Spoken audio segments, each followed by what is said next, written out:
friends, this is Chris, back with you for my third video to my astrophotography channel. I hope everybody's doing well. I hope you had a good week, and I hope you've been able to get out under the stars and do some astrophotography. What I wanted to specifically talk to you about today was a comparison of an aluminum refractor versus a carbon fiber refractor. I wanted a narrow field refractor, and there was a sale on Explore Scientific. It's actually still going on right now, and so I took advantage of that and bought a 127mm refractor. And I bought the aluminum version, not the carbon fiber version. So I want to talk about the advantages and disadvantages based on the study that I did, what I had read online, and you can come up with your own conclusions and do additional reading if you like, if you are also doing that trade. I also wanted to unbox it for you. I haven't opened it up yet. It's been sitting here for almost a week now, and I finally have some time to open it up. I haven't been too impatient to get it open. I've just been really busy, so I thought this would be a good opportunity for that, and also talk about the trade. But I had some questions for you, some trivia for you before we got started. First question: who was the person that made the first astronomical photograph attempt in history? Who was the first person that attempted astrophotography and captured an image, whether it be good or bad? His name was Louis Daguerre, and he was the inventor of the daguerreotype. I was familiar with that term, but I wasn't aware of who actually created or who the creator of the daguerreotype was. His name is Louis Daguerre. And his attempt was on January 2nd, 1839. Again, this is based on what I have read online, January 2nd, 1839. You know what the object was? Was it a galaxy? Was it an image of the sun? Was it a planet? Was it an image of the moon? The answer is the moon. He attempted a photograph of the moon, and it was somewhat fuzzy based on the comments and the image that I saw online. Who was who they say is the first successful astrophotographer? Do you know who that is? His name is John William Draper, and the date that he attempted that photography, or he actually took that photograph, was on March 23rd, 1840. Again, the same question. What was the object? Was it of the sun, of the moon? Was it the planets, deep sky object? And the answer is that it was of the moon, a photograph of the moon. And what type of telescope did he use? Do you think he used a reflector or a refractor? It actually was a reflector. And the diameter was 13 centimeters. That was the diameter of the scope. So quite some time ago in 1840. And then one more statistic is that the exposure length was 20 minutes. 20-minute exposure. And I don't know what type of tracking he had for that picture. You can read more about that online if you wish. So again, we're going to talk about aluminum versus carbon fiber. So let's go ahead, and first thing we're going to do here is we're going to open this up. Get this open here. Again, really good deal right now for Explore Scientific refractors. It's a mid-grade refractor. It's not the most expensive, but it's up there in price. But you get a good quality telescope from Explore Scientific.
Okay, so here's the telescope and everything that came with it. Again, Explore Scientific 127mm telescope. You can see it's got the cover here, the diagonals right here, various adapters, and then the tube rings. It doesn't appear to have a manual. I can't find a manual of any sort in the box. Maybe I need to look a little bit better, but I did not find one. So 952mm focal length with refractor. You don't need the collimation. It's got this FCD100 low dispersion glass. It's apochromatic lens. It's f7.5. Again, it's 18 pounds. And the reason why I decided to purchase it again is because it was on sale, $600 off right now. So let's talk about the advantages and disadvantages of the carbon fiber versus the aluminum scope. Again, this is based on my research and what I found online and my reasoning for why I went with the aluminum. So a big difference is the price, of course. The aluminum version of this telescope was at this time is $400 cheaper than the carbon fiber version. So that was a biggie for me.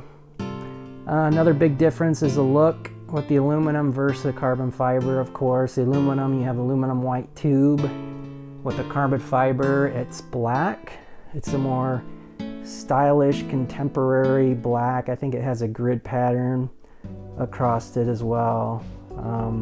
So a lot of people like the look of the black, and I myself like the look of the black as well. But I also like the white. So it wasn't a big deal for me to have black versus white, though a black scope would look very nice sitting on my mount, but I'm not that particular. My Takahashi's actually yellow. I've got the yellow sitting on my Atlas mount. So I'm not super particular about the color. Another difference is the cool down time. According to what I've read, the aluminum cools down quicker than the carbon fiber will. Durability is another difference. The aluminum is going to be more durable than the carbon fiber. But if you're careful with the carbon fiber, it's not going to make really that much of a difference. But that is a difference, durability. If you're going to be using it outside for any solar work, if you're going to use it with a solar filter, then the white, of course, is going to reflect light better than the black would outside, so it's not going to heat up as much. Another difference is the weight. That is the advantage, the main advantage of the carbon fiber, is that it's going to weigh less. In the case of this telescope, it's 127mm FCD100. The weight of the aluminum is 4 pounds more than the weight of the carbon fiber. The aluminum is 18 pounds and the carbon fiber is 14 pounds. So depending on the mount you have, that's when you need to take that into consideration. I have an Atlas mount. So based on its specs, it should be able to handle this telescope without any problems. So I went with the aluminum.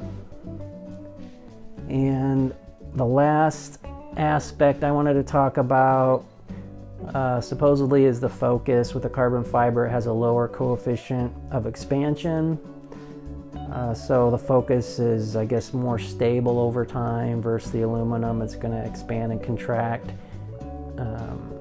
more than the carbon fiber would. But if you have an autofocus, it's not really gonna, I don't think it's gonna make a difference if you're autofocusing periodically. And I don't know how much the focus changes over time. You know, I don't really have experience with that. We'll see.